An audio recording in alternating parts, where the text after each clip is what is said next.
The number one Pinterest mistake that I see service providers make is chasing the biggest keywords. High volume, hard difficulty, buried under thousands of competing pins. And the fix is not better design or more pins. It's choosing the right keywords from the start. Pinterest now has 631 million monthly active users and 80 billion searches just per month. 80 billion. That is insane to me. And at the beginning of August, they're going to be releasing Q2 2026's earnings release so that I will come back and make sure to tell you all about it. Pinterest is a search engine. As you know, I think I say this probably every video, not a social feed. And that means that keywords are not optional. Without the right keywords, your pins are invisible, no matter how good your design is, how great that pin looks. If it doesn't have the right keywords, it's not going anywhere. I am going to show you today the exact 4-question process that I use with every single client to find the keywords that they can actually win with. Stay with me because I'm going to give you a free checklist so that you can do this for yourself. So why do big keywords backfire? Well, here's the thing about big keywords. The highest volume keywords are the hardest to rank for. You're competing with massive accounts and big brands for a spot on page 1, and you're probably not going to win. Here is what the data is showing. Keywords in the 100,000 to 500,000 monthly search range is a hard difficulty. That means that your pins get buried.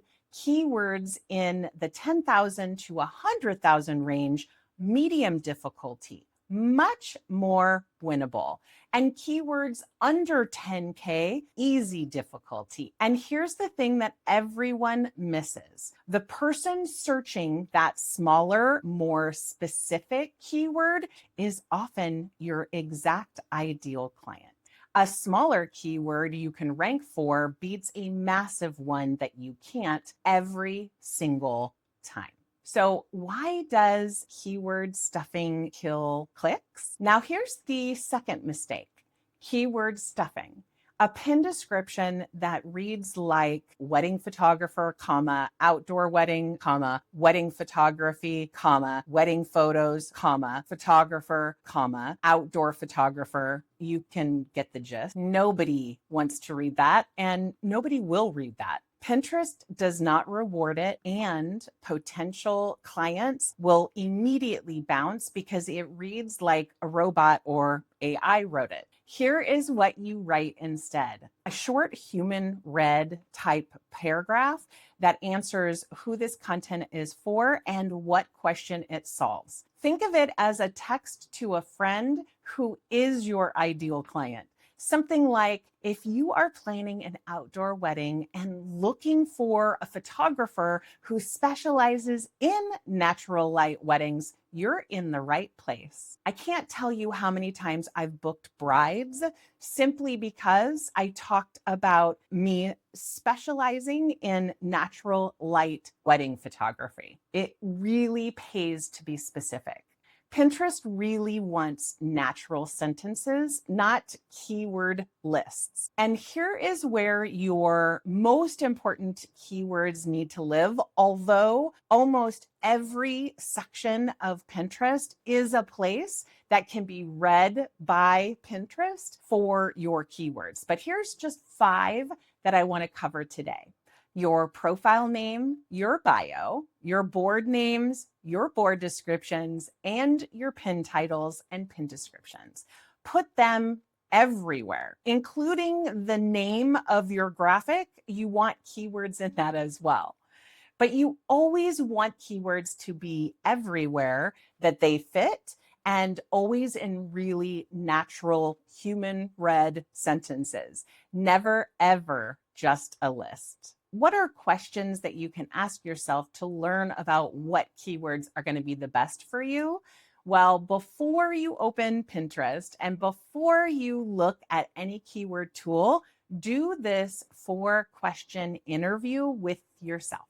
This is what I do with every single client before we touch anything else. Question 1, what keywords do you think that you should use or that your ideal client uses? Write down 7 to 10. Most people answer with Instagram hashtags. That is your starting point, but it is definitely not your final answer. And oftentimes, what you would use on Instagram is not exactly what you would use on Pinterest. That is going to be your starting point. Definitely not your final answer.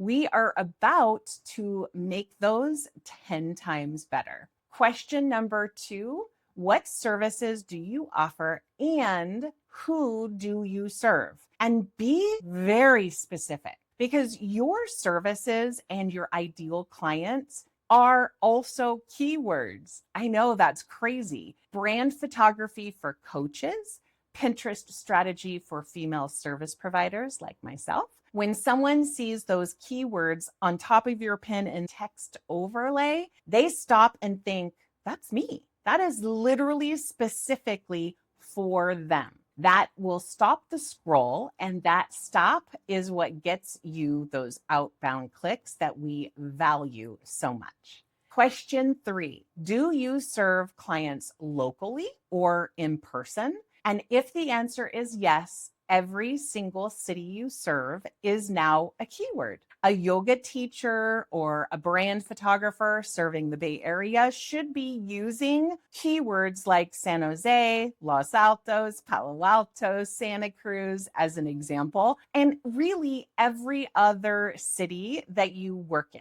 Now, when it comes to putting images on there, you can use any local keywords that you want. If you're a photographer, the cities that you photograph your clients in, that city keyword needs to go on all of those images or pins in the text overlay. That list gets very long, very fast, and that's really a good thing. Before I give you question number 4, I want to make sure that you have a way to actually do this process for your own business today. As you might guess, I made a free Pinterest keyword interview cheat sheet that walks you through all 4 questions in a very simple 1-page format, and it is free inside my visibility vault. So you can go grab that at learn.jenvazquez.com/resources. That link is going to also be in the description down below. So, what is question number 4? Question number 4, what are your blog categories? This one is the easiest and the most overlooked. Your blog categories are typically already organized. They're already specific to your business, and they're the topics that your ideal client cares about most. I'm assuming this because when you're putting out content, your blogs, you want to make sure also that you're using keywords in the title and throughout that blog to get people to come to your website. Pinterest strategy, brand photography, marketing workflow, brand photography for coaches. These are keywords hiding in plain sight. You already did the work. Now put them on Pinterest. Here's the keyword walkdown. This keyword walkdown will work for you in practice. You start broad and you get specific until you find the terms that are perfectly sized for your business. Start with the broad term as an example, photography. It's massive. General, impossible really to win when you first start working on Pinterest. Impossible to win when you first get on Pinterest. Millions of pins are going to be competing with this one term. So move to brand photography or wedding photography or yoga in San Jose or whatever. Get it a little bit more specific, which will be better, but it's still going to be pretty broad. Go to brand photography San Jose. Now we are getting somewhere. Local, medium volume, very, very winnable. Try brand photography for coaches, specific to your ideal client. Also medium volume, also winnable. Now try brand photography for female coaches in San Jose. That is small volume, highly specific, local, and don't worry because you're still going to rank for brand photography, and brand photography for female coaches. Adding the San Jose is what makes you pop up for those in San Jose. You can own this term. The person searching for it is your exact ideal client, and they are ready to hire. This is something that most people do not know. Zero volume keywords still convert. A phrase that shows no recorded monthly searches can still be what your exact client types. And when they find you, and probably only you, that is how you book clients from Pinterest. Now, this is very exciting. This is a new tool that someone reached out to have me look at and test and see what I think. And it is phenomenal.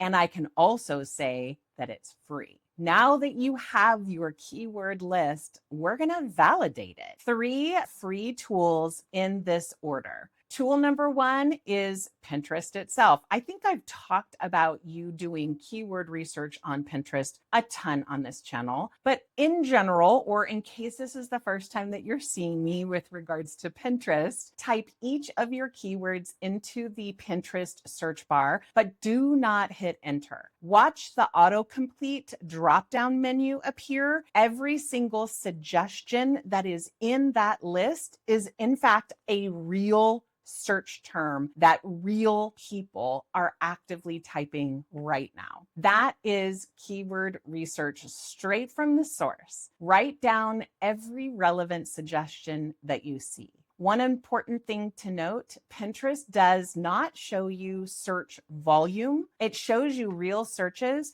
but not how many times per month. So for that, you need the next tool. Tool number 2 is Pinterest Trends at trends.pinterest.com. This shows you when each keyword peaks throughout the year, so you are pinning at the right time, not after the wave has already passed. And that your pins that have those keywords will pop up year after year, which is incredibly amazing and not at all like Instagram. My guidance on this is to publish the pin about 45 to 60 days before the season peak. That's the sweet spot because then by the time the peak happens, your content is already in the system and ready to show up for your ideal client. Because Pinterest takes time to index and distribute your content. One honest note here, Pinterest Trends skews toward B2C or business to consumer because the biggest search terms are consumer facing. If you're a service provider and you work with other businesses, your keywords may look a little quieter. That is not a bad sign. And in fact, it means that you are already in the medium and lower volume sweet spot where you can actually rank.